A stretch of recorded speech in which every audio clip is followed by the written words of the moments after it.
Assalomu alaykum aziz tomoshabinlar. Biz yana bugun doktor Sumit Sinha bilan professor mavzularimizni davom ettiramiz. Bizda yana O'zbekistonda eng ko'p uchraydigan muammolardan va eng ko'p so'raladigan savollardan biri bu grija. Xalq tili bilan aytganda grija deymiz endi biz. Endi bu grija nima o'zi, qanday holatlarda operatsiya tavsiya qilinadi? Shu bo'yicha barcha savollarga javob olishga harakat qilamiz. Sir, today's now topic is disc herniation of the spine. Like if I'm saying anything wrong about the name, like that's okay. Like, but I want to know about the what will be the about the full treatment after if it's detected, and surgery is the only option. How it happens. Demak, bu sizning umurtqa pog'onangiz, pastki qismi, ya'ni bel qismi. Bel sohasida bizda 5 ta umurtqa bo'ladi. Mana bu yerda L1, L2, L3, L4 va L5 ko'rsatilgan. Bu esa dumg'aza suyagi sakrum. Ko'rib turganingizdek, umurtqalar orasida joylashgan qism disk deb ataladi.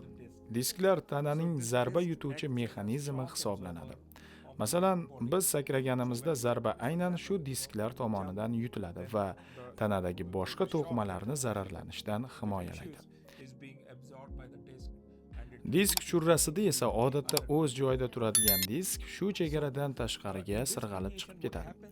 Umurtqa tanasining orqa qismida esa oyoqlarni harakatlantiradigan, pastki oyoqlarga sezgi yetkazadigan nervlar joylashgan. Disk o'z joyidan chiqsa, shu nervlarga bosim beradi. Natijada oyoqlarga tarqalib boradigan og'riq, siatika paydo bo'ladi. Xullas, disk o'z joyidan chiqadi, nervni bosadi va pastki oyoqlarda og'riq hamda boshqa belgilar paydo bo'ladi. Bu biz aytayotgan bel disk churrasidir. And this is the lumbar disc herniation that we talk about. Okay. Demak, o'zi grija nimaligi haqida bilib oldik. Endi bizda savol bo'ladi, buni qanday holatlarda masalan operatsiya qilishimiz kerak, qanaqa yo'llari bor? Bizda ko'pchilik odam operatsiya desa qo'rqadi, birinchi o'rinda boradi boshqa yo'llarini ko'rishga. Sir, we know what is the disc herniation now, and the symptoms it will cause to the pain on the legs and numbness it feels. Yes. And in which cases we have to go for the surgery, because in our mentality, if you say to the patient that you need to go for the surgery, they will choose anything else except surgery, and they will go for some natural medicines. They'll go to some doctors who's treating without surgery. I know, yes, What will be the best solution for them in this case? So, Keling, boshdayoq aniq qilib aytaman. Har bir disk churrasi operatsiyani talab qilmaydi. Qaysi disk churrasiga operatsiya kerak bo'lishi yoki kerak bo'lmasligi bir nechta omillarga bog'liq. Avvalo, operatsiyani talab qilmaydigan holatlar. 1-2 kun yoki hatto 1 hafta oldin boshlangan, juda kuchli bo'lmagan va dorilar bilan yengillashadigan og'riq. Oyoqlarda karaxtlik, uvishish yoki falajlik bo'lmasa kutish mumkin. MRTda kichik disk churrasi bo'lsa, odatda konservativ davolash yetarli bo'ladi. And if they go for the surgery, for example, if they need the surgery, so when they should go for this? Because delaying also can cause. Yes, a very good question again, Khadija. I will tell you. Endi operatsiyani mutlaqo talab qiladigan holatlar. Oyoqlarda 2 haftadan ortiq davom etayotgan va dorilarga javob bermayotgan kuchli og'riq, kuchli uvishish va karaxtlik. Bu nerv zararlanishi belgisi.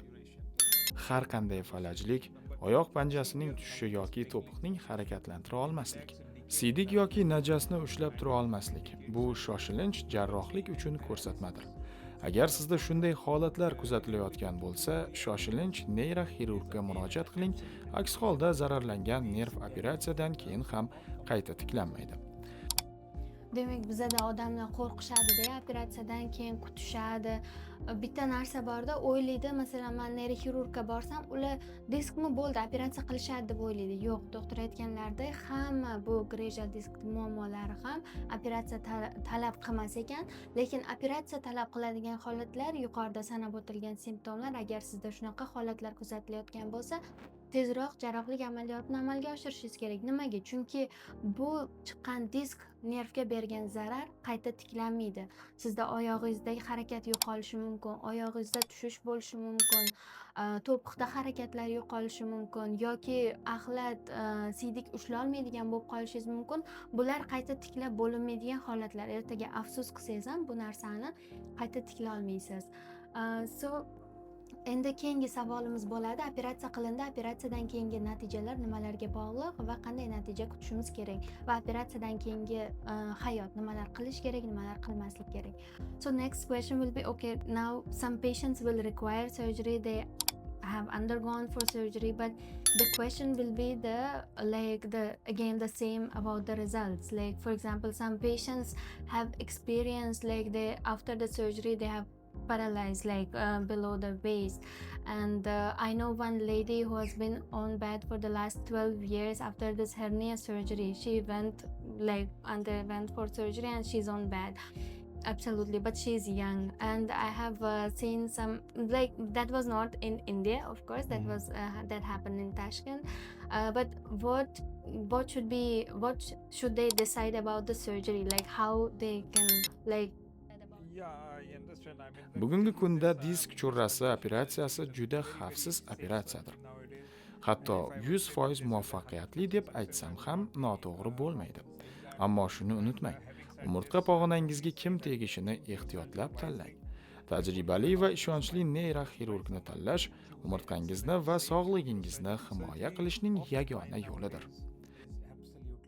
And after the surgery, rehabilitation is required or not? Yes. Or patients will think after the surgery, I will become not like a normal person. I should be careful, or I should not lift heavy weights, or I should not work. So Khadija, it's a very important Hozirgi question kunda that you umurtqa asked, and jarrohligi especially with mutlaqo reference to the xavfsiz disc. hisoblanadi. Operatsiya haqida bemorlarga doim aytaman. Disk churrasi operatsiyasi bu bemorning og'riq, karaxtlik yoki falaj kabi keskin alomatlarni bartaraf qilish uchun bajariladigan jarrohlik. Ammo operatsiyadan keyin bemor hayot tarzini o'zgartirishi shart. U fizioterapiya, reabilitatsiya mashqlarini muntazam bajarishi zarur. Bu cheklov emas, bu hayot tarzining to'g'ri modifikatsiyasidir. Barcha amaliyotdan keyin harakatlar ikki narsaga qaratiladi. Umurtqani yana qayta jarohatlanishdan saqlashga, tana markaziy mushaklarini mustahkamlashga. Aynan shu hayot tarzidagi o'zgarishlar kelajakda kasallik qaytalanmasligi uchun juda ham muhim. Demak, operatsiyadan keyin hayot tarzida hech qanaqa cheklanishlar bo'lmas ekan. Yana bir eng ko'p so'raladigan savollardan bittasi, bizda endi bu narsa juda ham rivojlanib ketgan. Hamma so'raydi, lazerda operatsiya qilinadimi deb so'raydi. The most common question in our countries, people ask is it laser surgery should I get it done, or open There also surgery? people do ask the same question. Yes. So let me tell you, Bizdan ham bunday savollarni so'rashadi. Lazer operatsiyasi degan jarrohlik mavjud emas. Disk churrasi odatiy operatsiya orqali davolanadi. Faqat biz bugungi kunda uni juda kichik kesma, deyarli 0,5 santimetr bilan endoskopik usulda bajaramiz. Hozirda bu juda kichik va xavfsiz operatsiya.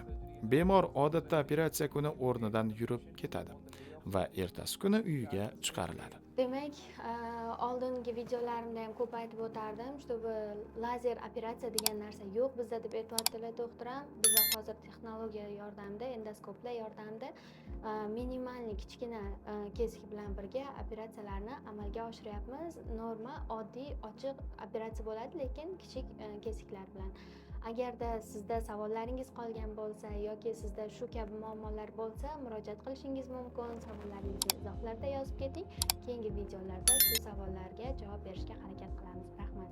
Thank you so much. thank you.